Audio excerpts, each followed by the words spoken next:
is Leilani Miller. My business is Leilani Fit. I am teaching online classes. I will start doing live classes again after the weekend. I'm going home for the weekend, but after that, I'll be offering some live classes. And also, I'm trying to shift into building some programs, some online programs and membership material. So just kind of figuring out what I want to do because I'm still kind of feeling my way through it. Yeah. Still working at a studio as well. Okay. Here in Atlanta. Yeah. Oh, you're in Atlanta. Okay, cool. Yes. Yeah. I love the side conversation happening in the comments as people are like getting reacquainted with one another. It's so fun. So how long have you been in the Pilates for? I have been in Pilates technically for about, 10 years now. Okay. And I've been that means I've been teaching for, I think, 9.5 then. So, funny story how I transitioned into that. My dance teacher, I danced, all throughout my childhood, teenage years, and most of my adult life. My dance teacher became certified in Pilates when I was maybe in middle school, going into high school, and she would start bringing some of the exercises in to our warm-ups and stuff. So I was kind of familiar with the idea of Pilates and what it was. Yes. But after college, I was so stressed and I was finding I wasn't moving a lot and I was trying to find something to do. And I came back home and started taking her classes on the weekends. And I was just there. Once I graduated, I was there every morning, every day, just in the studio. And she was a program of study that she was running to train new teachers was coming up. She was like, why don't you do it? Because I didn't know what I was going to do with my psychology degree yet. So I was like, sure. It just became a passion. It was supposed to be, a kind of in-between thing, but it became my passion. So yeah, well, that's like the saying, right? Like you find something you love to do and you won't work a day in your life, right? Like Exactly. Yeah. It's great. So what, not that it matters in terms of the classical or contemporary dialogue, but like what was the basis of that Pilates school? And Fletcher. Okay, cool. Yes. And have you taken other courses from different disciplines or backgrounds as well? I have in recent years. I've started really kind of branching out. My home base was always Fletcher. Of course, somebody's knocking at my door right now. I am so sorry. It's all good. This is quarantine. Like there'll be people like kids walking by in the background. And, like this is how we do. It's all good. Can I have 1 second? Sure. Yeah. Absolutely. And I could talk to everyone in the comment section. If you have any questions for Leilani when she comes back, throw them in here. Okay. And I will also say just sorry. Yeah, it's so good. Just one more little public announcement while waiting for you to come back is the podcast. So Crystal Hadnot, if you haven't heard any of her stuff, she's a nutritionist, and if you don't follow her because she's like one of the smartest people I know. And yeah, check out her podcast. We started to talk about nutrition, detoxes, like food sensitivities and cleanses, and just she has a really fresh perspective on that. So that was my little commercial on podcast, and back to how did you find Pilates? How did I find Pilates? Yeah, just through my teacher, just through my teacher. And I kind of started, I was very Fletcher for a long time, like all Fletcher. Any continuing education I did was Fletcher. Yes. And about maybe 4 years ago, I started really branching out and I was taking lessons with Jean Riley, who's meant to move Pilates. She's in the room somewhere, I believe. I was taking lessons with her, and she was kind of delving out into different areas, and I was learning a lot from her, and I became more interested in a whole ton of different stuff, and just having different Pilates experiences, and I love them all. I love my home base, and I love all the new things I learned. There's a person I had on here, I can't remember who it was now, but when we started to talk about different ways of teaching different schools, she was talking about how different they were. And I had to kind of stop her right there and say, like, like when it comes to it, maybe it's coming from the perspective of my dark skin and the world that we live in, but I'm more inclined to think about what are our similarities and what are our differences. Yes. You know what I'm saying? Like, so we're saying the same thing, but saying it from different ways. So when I ask you a question about like what's Fletcher, what are these things, like I'm just curious, like, so when you say Fletcher, what Here would you they say? come. I'm sorry, I just have to let them in so they can inspect. I'll have to do an interview. All right, Yeah. last time, I promise. It's There's gonna be people behind me. That's fine. it's all good. Okay. Yeah, so in terms of like celebrating the similarities as opposed to differences, so with the Fletcher method, like what are some of their points of emphasis? Okay, so Fletcher, one thing that I love about Fletcher is he found the mat work in particular to be very two-dimensional. Like, of course, there are pieces, but he wanted to add more movement. So he was inspired by Martha Graham's exercises and things like that. And because me being a dancer, modern background and all that, I loved adding all that stuff into it, a lot more rotation, spiraling in the Fletcher floor work. Yes. So, and the breath patterns are very dancer friendly in fours and eights, more so, you know, things going more so fours and eights and more even counts and rhythmic, and the Yes. rhythmic percussive breath also is a Gotcha. thing, choreographed breath almost. Yes. Yeah, yeah. Okay, very cool. So then what other styles of flies have you taken since then, and how does that connect with you? I've done classical, I've done some more contemporary things and some things that don't even have a, you know, distinct, you know, category. And I find that they really go hand in hand. My Fletcher base gave me that concentration, really good detail, all of that stuff. And I found that when I got into more classical work, and also like balanced body trained, working with balanced body trained teachers, I was able to find more, okay, how can we take this a little bit deeper, further, Deeper. building onto it more. Yes. Yes. You can do that with Fletcher too, but it was just a lot of different things that I hadn't, you know, that weren't part of the repertoire I learned in training. That's all. Yes. Interesting. Yeah. Yeah. That reminds me of like, and my background is in personal training and like, sport conditioning specialists and all that stuff. So I used to do a lot of boot camps and Tabatas and all those different things.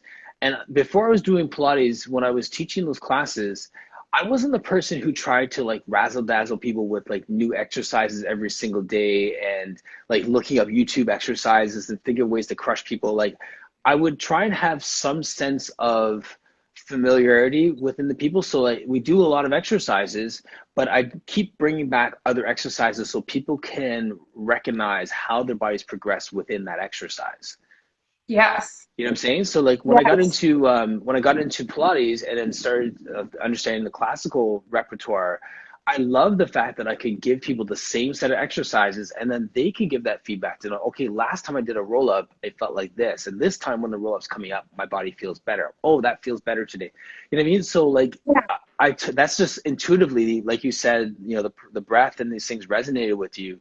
The classical method resonated with me because that was the way I was already teaching before, where I was trying to get people familiar with exercises and to understand what their body's doing and not just making stuff up Right. when I was doing PT, right? So it's just interesting how we find things that resonate with us and connect with us as teachers. So Yes, yes, yes, yes. So so you were classical? yeah, that's an interesting journey too, right? Because I mean, I got into Pilates initially just because like from like when I was playing sports, like my back was really jacked up at times, and Pilates helped me, and it was almost like prehab instead of rehab, where like I went to chiro and I was going to Pilates, and Pilates was helping more.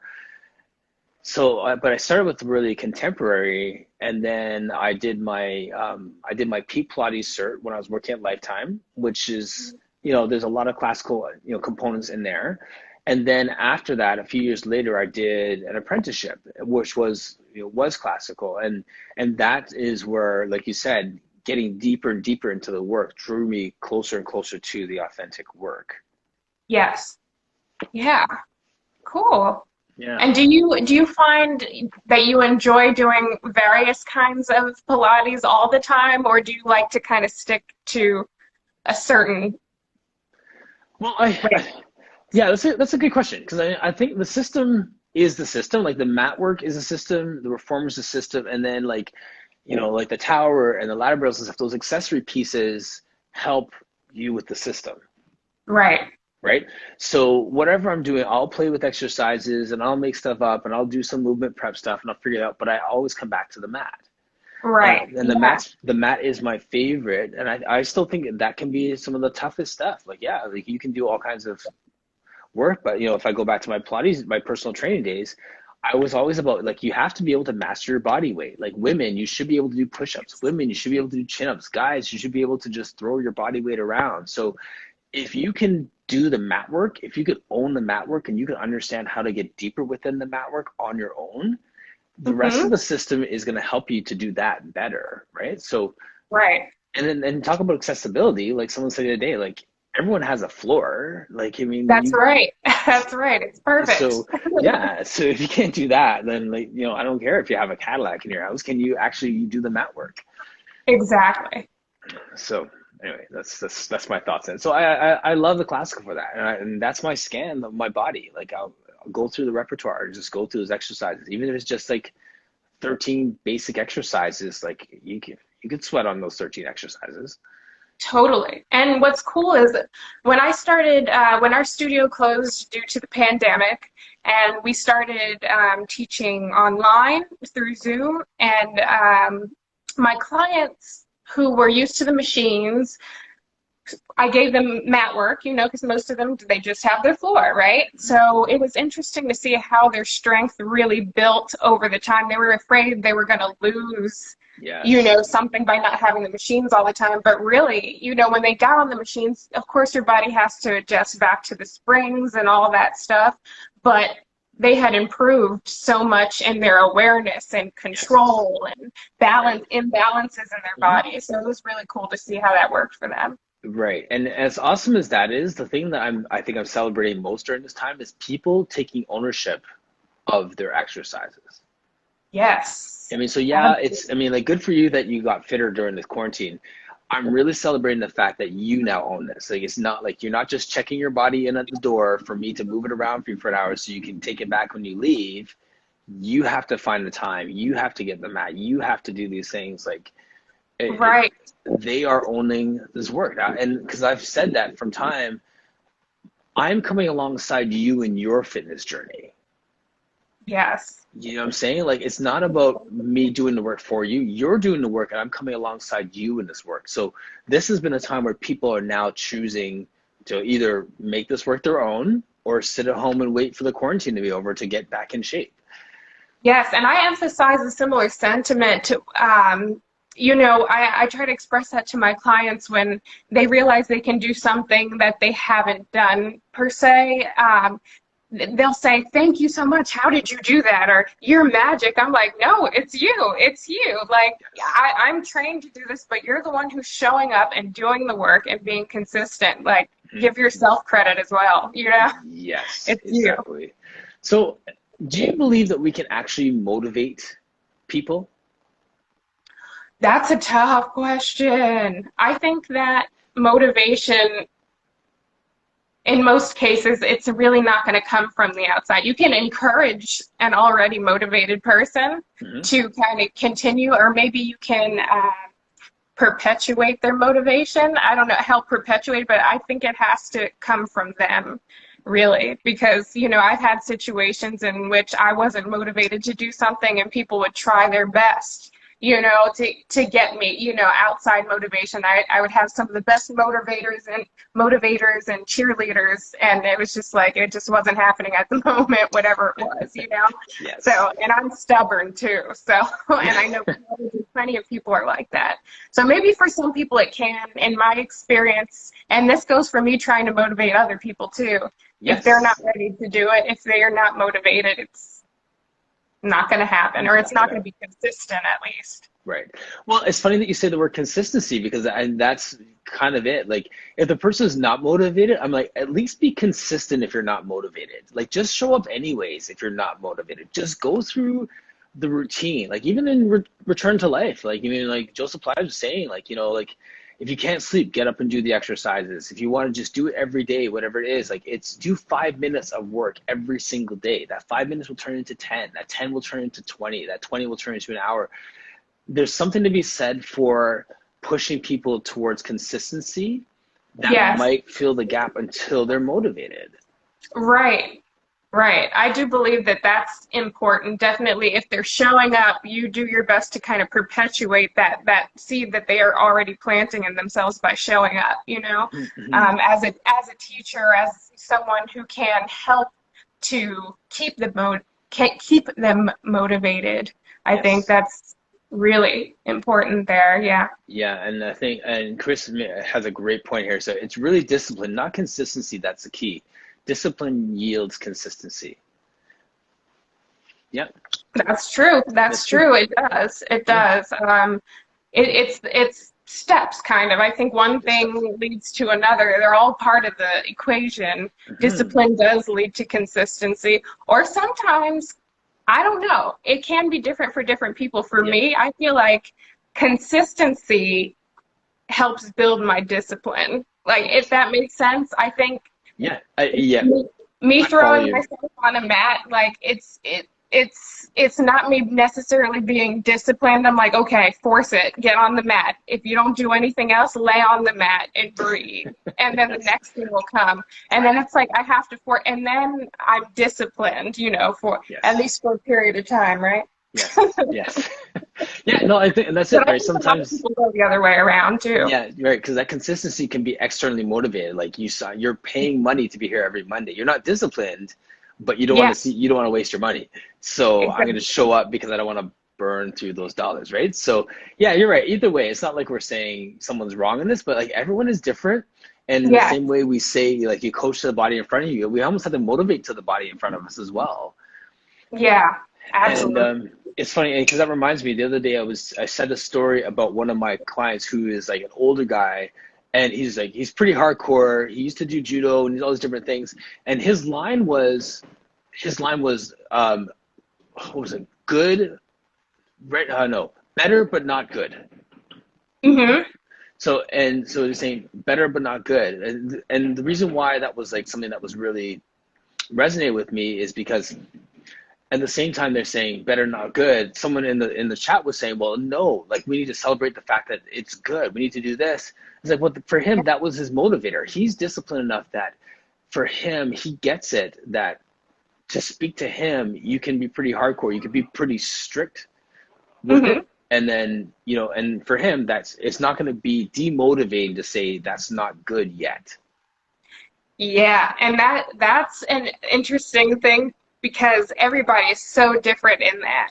You can completely destroy someone's desire to come in and do the work if you don't tell them that it's good, or you're constantly, giving them feedback into like corrections feedback Yes. and stuff like that. You can either but some people love it. Some people Hmm. thrive off of that, and they want to know that they're getting better, and that there's room to grow. There's always a new level to get to. Yes. Yeah, Yeah. exactly. Yeah. But yeah, so it was just interesting because like we naturally as trainers and motivators, we want to save people sometimes. It's like, no, let them struggle a little bit. Like I Yeah. think that's I mean like muscle doesn't grow until you put it under stress. Like it's time under tension. It's the same thing with our own character. It's the same thing with every part of our life. So sometimes we need to be sensitive to the fact that we don't have to be warm and fuzzy with everybody. We can actually challenge some people Yeah. if that's their language, right? Right. Right. Mm-hmm. Finding their language is very, very important.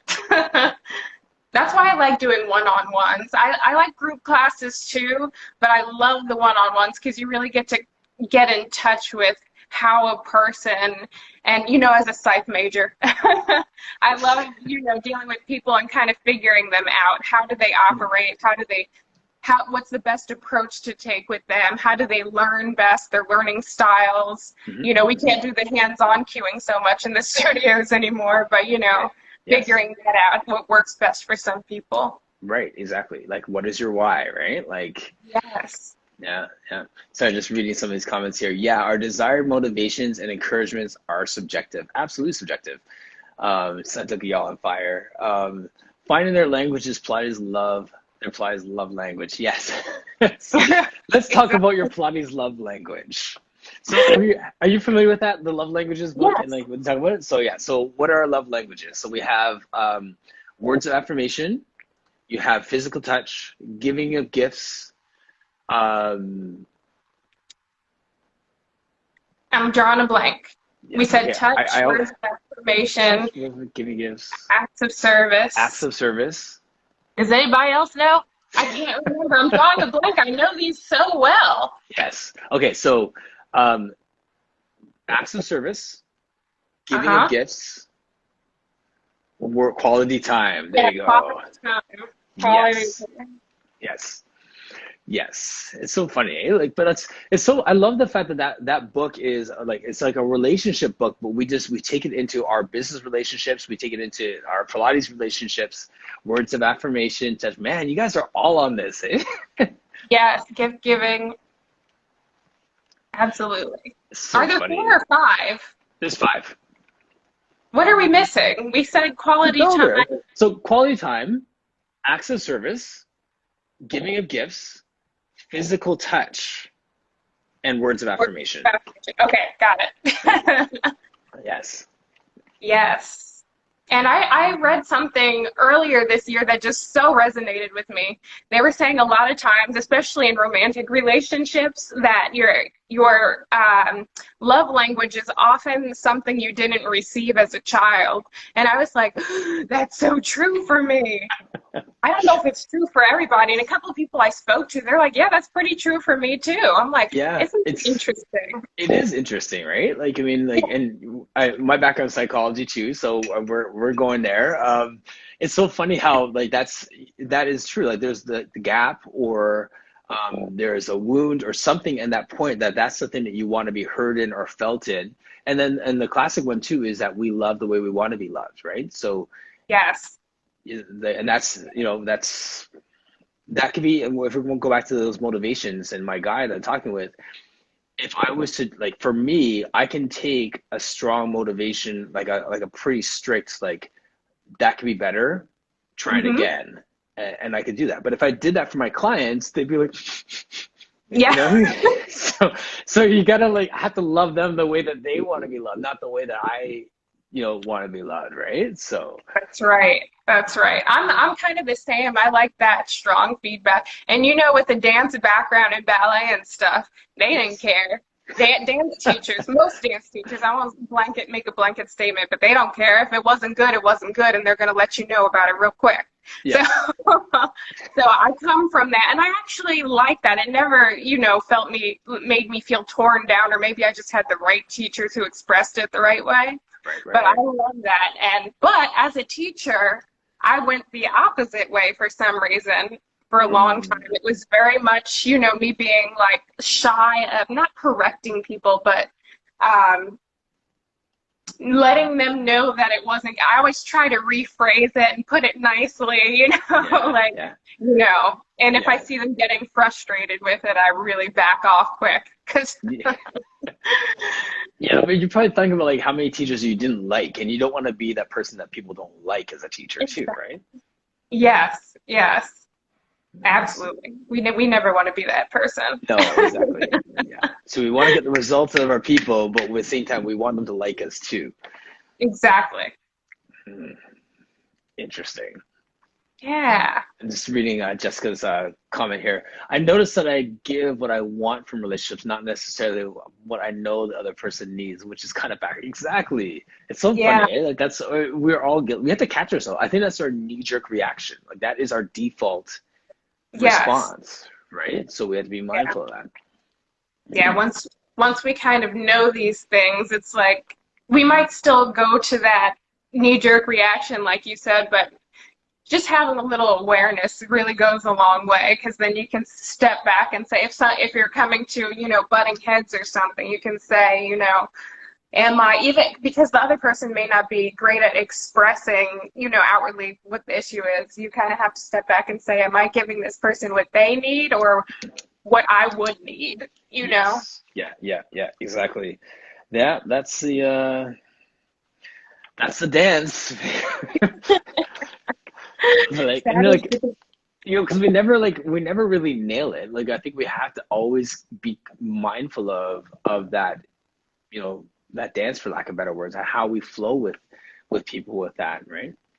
Yes, absolutely. I think so. I think so. Mindfulness goes a long way in every area. Just kind of having awareness, even if you still rely on your old habits and your old, like you said, the knee-jerk reactions, instincts, you can kind of scale back sometimes, especially if something goes wrong. You can kind of step back Yes. and see, okay, what's the problem here? Yes. Yeah. Yeah. Absolutely. Which, and that makes me think about the fact that it's okay to be wrong, and I think we just need to be a place where we can take ownership when we make those mistakes and be able Yeah, to own that, make our pivot and move forward. And one, acknowledge that within ourselves and make that, acknowledge the fact that I should have loved you this way, or I should have taught you this way, I should have spoke in this way, I'm sorry, and move forward. And then also giving people space to make those mistakes, right? To right, not keep them locked into how they used to be or how they are or what we perceive them as. right. Absolutely. Yeah. Absolutely. Yeah, it's pretty deep stuff, Leilani. We were talking for our audience, we were talking offline before just about relationships. And I always say when I'm having my conversations with people prior to coming on air that we could talk about Pilates or we could talk about whatever you want. Like, it doesn't necessarily have to be talking shop and technicalities of, whether you hinge or scoop when you do this exercise. We can talk about whatever, because this is you know, I'm hearing your story about the woman behind the brand.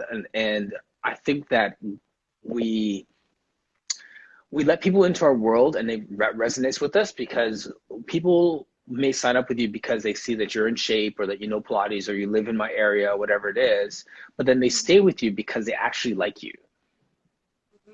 And they stay with Absolutely. you because like you have a dog and I have a dog. You like cars and I like cars. You whatever, you like plants and I like Right. plants. So there's something in your world that so I'm the type of person I just let stuff out there that may connect with people and they stay with you because they like you at a base level. It's a lot harder to leave your friend than it is to leave your client, right? Like It's true. right? So if you could build those relationships with people, it grows. So that's why I kind of will talk all over the place. If someone's watching this and are waiting for us to talk about, classical versus contemporary for an hour, it's not going to happen. Nice. We We're just gonna, like it. yeah, we're going to talk about what we're going to talk about. Anyway, so yes, it becomes a relationship.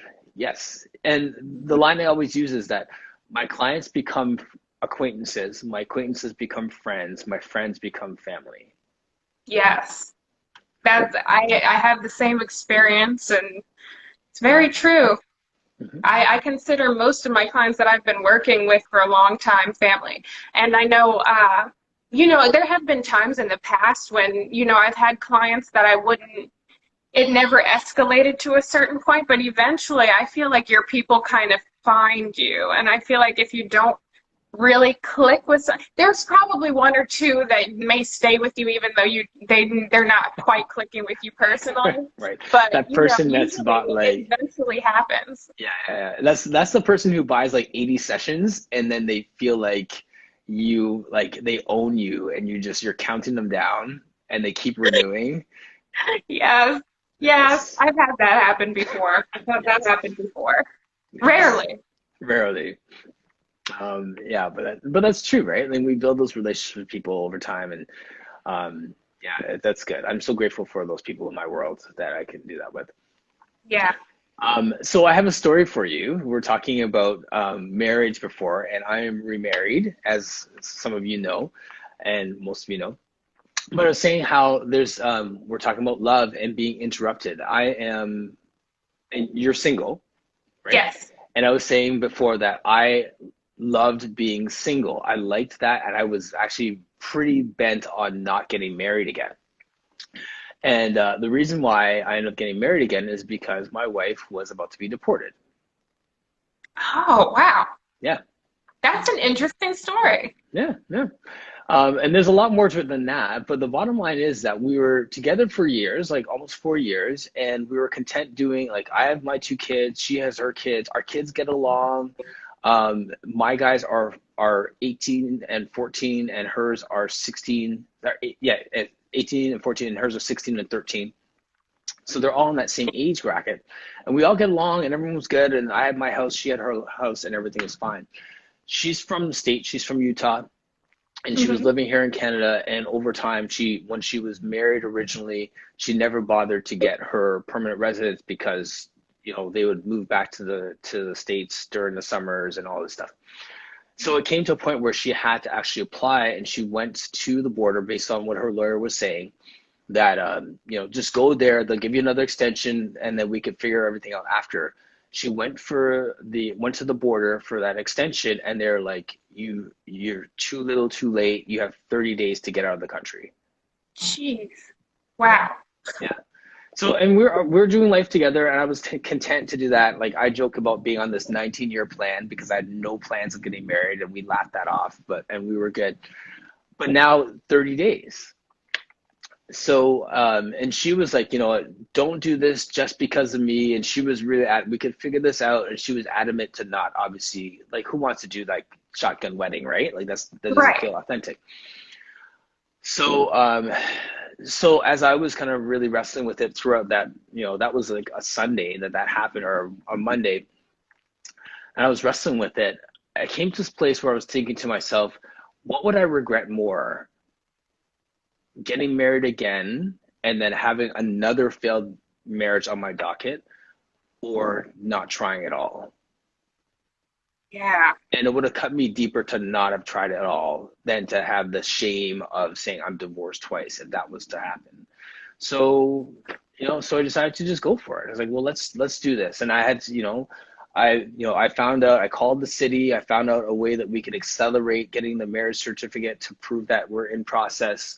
The first person I called in, Yellow Page, like on the online about like doing marriages, is actually a friend of mine that I went to high school with. Wow. And you know what I mean? So like all these things fell in place, and he's like, I really don't have anything. And they called me back. He's like, I have 2 o'clock on Tuesday. I was like, done. So like Yes. nothing better than a marriage on a Tuesday, right? So Perfect. we planned it. So we set up our little things, and we said on, maybe it's on the Friday, we put out a post saying we're engaged, and then on the Tuesday we put just married. Wow. Yeah, Wow. and That's yeah, awesome. That's a yeah, great story, though, especially because it worked out and you did made that conscious decision. It wasn't just, yeah, a knee-jerk reaction. We keep coming back to that word. right, But yeah. yeah, yeah. hmm Wow. So it's interesting because like I needed that level of interruption to get me out of my mindset. Right. Right? Because based on my divorce, I was like, I'm never getting married again. I'm just dedicating my life to just raising my boys. I'm content doing life as we were doing it. My life's going this way, your life's going this way. That's fine. Let's do life together because we're both going this way. But I just didn't want to get married again. So I needed it to be that level of interruption for me to actually do it. And that was the best decision I've ever made, to do that. I couldn't be happier, but I never would have landed there on my own, like of my own volition. Wow. So okay, so as someone who is on the fence about whether I'm adamant about marrying somebody that I'm doing life with, Mhm. I definitely want a family, but say marriage, in the traditional sense. Yes. Um, what do you think are the benefits of actually getting married versus just doing life with someone? That's a good question. Like I really can't answer that because I have to say that part of the demise of my first marriage was the fact that I had marriage itself on a pedestal. Hmm. You know what I mean? So like it wasn't even like I had her on a pedestal. The institution of marriage is what I worshipped. When I was young, I wanted to say I was married. I wanted to say that I have this white picket fence. I want to say that I'm part of the club because I'm wearing the ring. The institution of marriage I esteemed higher than her. Right. Right. Okay. So because of that, I kind of went the other way where I was like, I'm never getting married again because I just, I learned, I worshiped marriage before, and that got me nowhere. I'm not doing marriage again. I boycotted marriage. Yeah. So yeah, Okay. so I really can't answer that. So I mean, like for me, I wasn't authentic in my reasoning for not getting married. I was just bitter, straight Yeah, up. yeah, yeah. So I It's can't when you answer. have something on such a high pedestal and it doesn't work out, you kind of blame the institution rather than Yep. the situation within it, I guess. Yes. Maybe Yep. that's why you were like, never again with the marriage thing instead of, Yeah. you know, Yeah. yeah, that makes sense to me. Yeah. I was having a conversation with Bridget and Okay. another friend of ours, Chantel. I don't know. She's a Pilates teacher as well. We were talking about trying to build a business as while you're single, Hmm. and we were talking about how, for those of us that are single, we kind of feel like we're missing a little support sometimes. It's Interesting. like, and I wonder how you feel about, do you think having your own business during, your Pilates business, do you think you have support from your family, or do you feel like you had better, you would be, Further ahead if do I you was think it's a single. distraction at all? Does it provide more distraction, or is it more helpful to have, the Yeah, support of a partner? that's a great question. I go back and forth on that because when I've talked with people about it, I think if I was single, I would take more risks. Mm, If a job opportunity came up in Dubai, I'd be like, peace out. I'm going to Dubai because I don't have like kids waiting for me when I get home. right. Whereas my friends who are single are like, but if I had a kid and a wife that had to support, I'd be working harder. I'd be more motivated to dive deep on my business because I'm working for somebody. And Yeah. I'm Yeah. like, nah, if I was single, I would take every opportunity that came at me because I knew that the only person I could let down would be myself. So I'd be all in every single time. Um, I think my answers suck. I'm not giving you any like Yeah. straight up Well, it's answers. good perspective. It's really good perspective. Like, I always enjoy having perspective, whether it's directly able to answer the question or not, because Yeah, some people will try to answer a question and they don't, just yeah, say something. But I like how you're sharing what perspective you do have and are able to give. I like that. So yeah. I mean helpful. that being said, like my wife is amazing support now. Like she's a master with graphics and stuff, and she came up with a name for core conversations. Like Cool. like all that stuff is her. So I wouldn't have that support if I didn't have her in Yeah. my world. If I That was, was kind of the question that we yeah, were like really pondering. Like, does having a partner, and it may depend on the partner, having an ultimately, involved partner, like, does it provide any significant amount of support? Because sometimes, as a single, I don't know if it's different between men or women or mhm, any gender, but as a single woman, I feel like sometimes the burden of life in general is really heavy as a single yeah, person. for sure. And trying to build a business when you don't have support, like you're trying to balance your studio hours and this Mhm. and that. Now, granted, I don't have children, which is, that makes things a little bit easier on my end. But yeah, I was just wondering about that. I Mhm. just wanted to ask your perspective on that and what your experience was. So thank you for sharing. Yeah, no problem. Yeah, I mean, it's such a great question. Like, just as a single person, I think that, what's key is that, like your friends that support you, like that peer mentoring relationships are the game changers. Like, if there's two or three of you in that same situation, how are you lifting each other up? How are you supporting one another and being, like being that support for one another? And then you guys can you kind of pool your resources or cheer each other on or be that support in those times. Because I know married people that they don't have the support of their spouse, so that their spouse is threatened by the other spouse's success. Like you hear those stories all the time, right? So I mean, like it does really depend on who's in your corner, and that person doesn't have to be your spouse. It really can be just having somebody in your corner, and some people live their lives where they can they can work together, they live together like 24/7, and others need their space in their relationship. So whoever you're locking arms with, just lock arms with somebody, really Right. is what it comes down Right. to it. Yeah. Absolutely. So I'm just going to I read agree. a comment here. I feel less speed as a single woman than I did when I was married. Marriage can be amazing, committing to each other and dedication to life can be each other. Yeah. Interesting. So, Jess, when you're saying I feel less speed as a single woman than I did when married, Can you say some more about that? Because I mean, like, I hear kind of what you're saying, but I'd love to hear you expand on that. Strange can be your biggest support. Yeah, It's true. yeah. But I talk a lot about locking arms, like that sense of having a peer mentor, having somebody that's at a similar life stage as you, supported. Yes.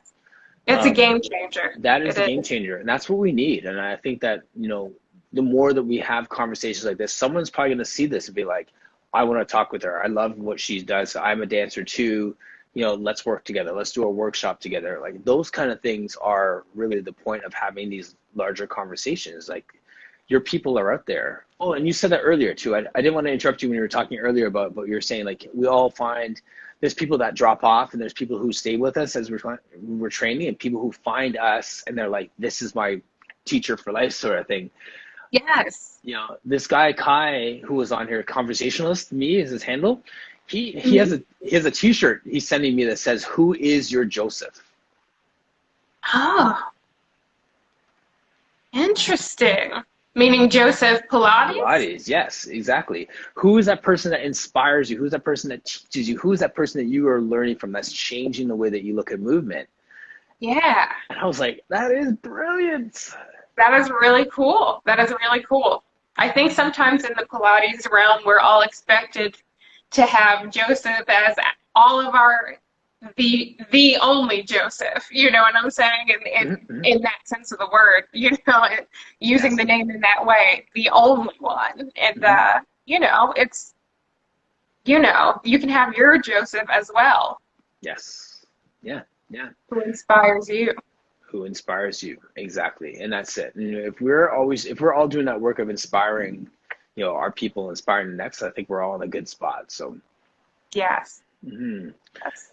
Slam Duncan. I'm glad to have you, Leilani. Oh, I'm glad to have you too, Bridget. Yeah, she and Chantel Douglas and we have a little think tank that Okay. we get together every now and then. We're kind of in similar stages in life, like you were Hmm. saying, and it's been really helpful, even just if we don't like we're doing here, even if we just talk about various things, it all is very helpful. We do talk about business, share ideas, and bounce things around, or sometimes we vent, sometimes we come up Yes. with things.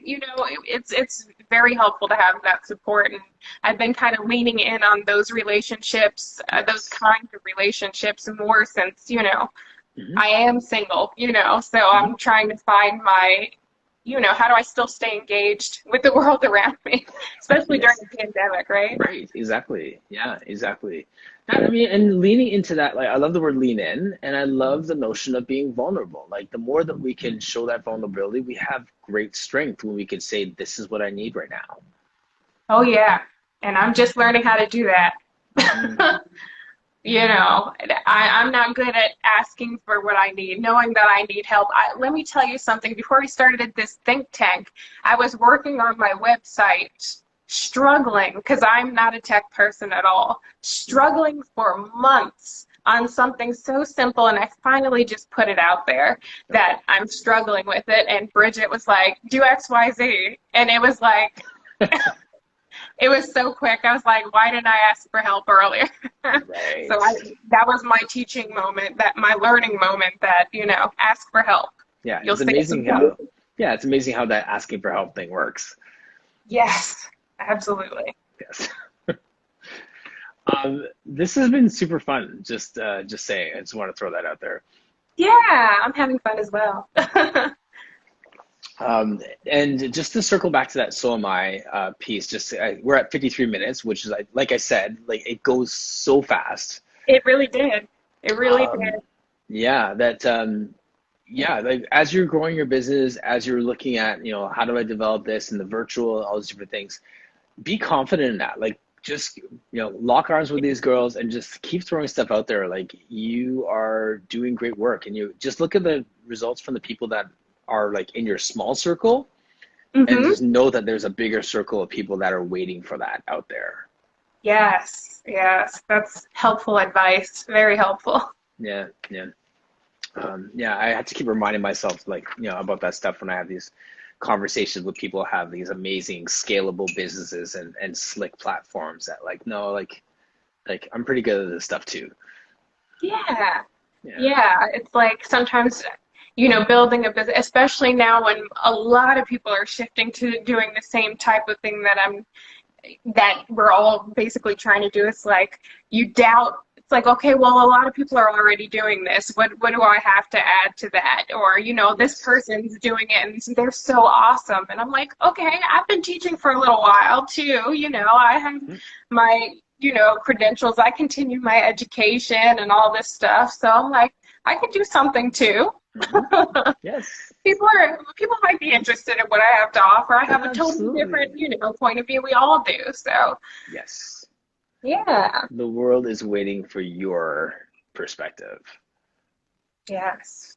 Yeah. Good stuff. Thank you. All right. Taking that energy with me into 2021. So am Do I. it. So Yes. am I. Nice. Yes. Well, thank you so much for your time. And Thank you for having me on. I enjoyed this. Leilani, like I said it before you were on air, but I just want to say it to you, like face to face. The fact that you reached out to me to just say thanks for saying that, that meant a lot to me because you throw stuff out there and you like, well, I hope that connects with someone. And you just kind of just throw it in the. So when it comes back like that, that does touch me. So I really do appreciate that, and I hope that you continue to do that for people throughout this year. Yes, I will take that with me. Thank you so much. All right, cool. Okay, I'm gonna sign.